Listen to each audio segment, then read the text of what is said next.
But I suppose you've sort of touched on national sovereignty there, so that kind of covers that. The one that I really want to cover is restoring the death penalty for severe crimes. I mean, actually, like you say, most people think this. And there was a story that poor kid Arthur Hughes, and there's so many stories like this where, let's just take this example: a couple have tortured a child to death essentially, and they've filmed it. That was one case. There's many cases like this, and you go. Right, I'm not familiar with that one, I think. But yeah, well, let's just take this as an example. Well, that was one that struck me, and I looked it up, and in looking it up, I found another one that was a teenager that was very similar. But this kid, this Arthur Hughes, they'll malnourished him, they'd poisoned him with salt. I do know the kid's so name. horrific. I think I am aware of this. Yeah, the reason I mention it is just a clear-cut example of, we have the evidence, there's even CCTV that they've even filmed themselves because they're sickos. Death is too good for these people, but we, at the very least, should have the death penalty for these people. And actually, like you say, most English or British people think that.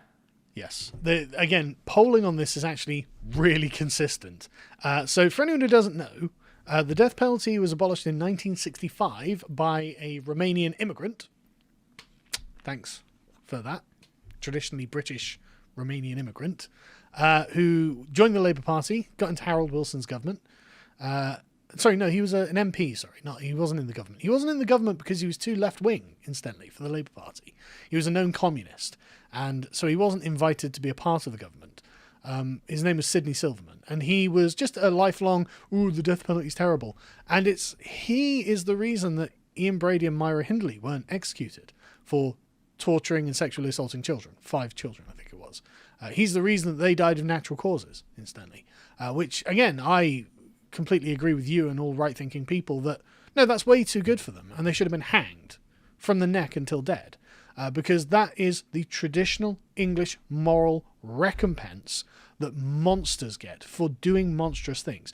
But moreover, it's an example to other people. It's to say, no. You torture and murder a child, that's you. That's you, and that is you, and we will be proud that that will be you. You do not get to do that and live. You do not get to do that and have a second chance to do it. You know, this... And why should we... I hate the whole life order thing. Oh, they'll spend their entire lives in jail. Well, then just kill them. I don't want to pay for that. Why should I have to pay for the upkeep of this child murderer? No. Hang them so I can point at my son and go, that's what murderers get, son. You know, that's what I want. And that has always been the traditional English way. And that was abolished by an immigrant, obviously. And the Labour Party, obviously, right?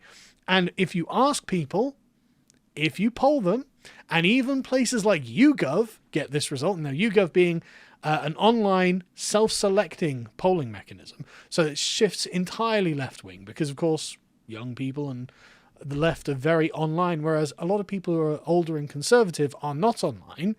Even YouGov finds that a majority, if you just ask the question, do you think the death penalty should be restored for severe crimes? That 51% are like, yeah. Not even any question. Yeah, of course. No question of it. But then if you actually frame the question with regard to a specific crime, for example, terrorism or the murder of children, that shoots up to around 60%. And 60% of online respondents are like, yeah, of course we should kill those people. Of course we should. Because they're evil and they don't deserve to exist. They have proven to themselves, to us, that these are actual evil people. And we have punishments for this. They should, and we did, they should go through the court. If it is found that they committed the crime, they should be justly punished. This is the appropriate recompense. And the argument will always be, about innocent people. It's like, well, I don't think we should hang innocent people, obviously. And the methods we have for detecting whether someone committed a crime now are way better than they had in the 60s and before. And in fact, like you said with this case here, we actually have a level of proof that allows us to rule out the possibility that it was not the person we have convicted. Because we're not relying on a preponderance of evidence standard. We're not saying, well, you're most likely to have done this.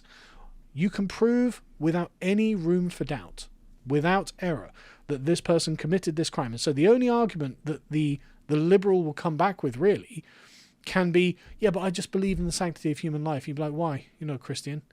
No, you don't. You really feel that about Islamic terrorists? No, you don't. You're not complaining about drone strikes in the Middle East. You don't really believe that. You're just afraid that for some reason it might be you. Well, to be honest with you, if you ever rape and murder a child, I think it should be you. And if I happen to ever do that, I think it should be me too. Okay? That's the right punishment. And the majority of people agree with it. Yeah, that's the sensible centrist position. And the only argument, well, the argument I've mainly heard is the state gets things wrong. Do you really trust the state? No, but as you said, sometimes we can get it absolutely nailed on. And two, I add that in a hypothetical just state that would do all these things, it would be a better state than the one we have now. So you could trust it a bit more. This is a point that Pete Hitchens made in a recent, I think it was Oxford address he made. He was like, look, you already do trust the state to do these things. That's why they have a military. We have a military. They do kill people. There are all sorts of, we have armed police forces and things like that. We do trust the state to do these things. And it's not the state. It is the legal system. Do we trust a judge and a jury to adjudicate fairly? And actually, yeah, we do. That's why we have them. That's why, that's why we have point. a So you're not venerable consistent in the standard. You will allow the so-called state to kill. This makes you squeamish, but you allow it in other circumstances. Exactly. But also, we're not asking politicians to be the arbiters of this. We're not electing representatives. We have a venerable judicial institution in this country that is actually professionally geared around delivering justice. Like, actually, I do think we can trust their judgment. If, for example, this couple who filmed themselves torturing and murdering a child, it can be proven beyond doubt that it was them. No one else could have been. There's no question of it. Then yes, justice should be served. And okay, fine. If you want to quibble and be like, well, look, maybe hanging's too much, maybe a lethal injection.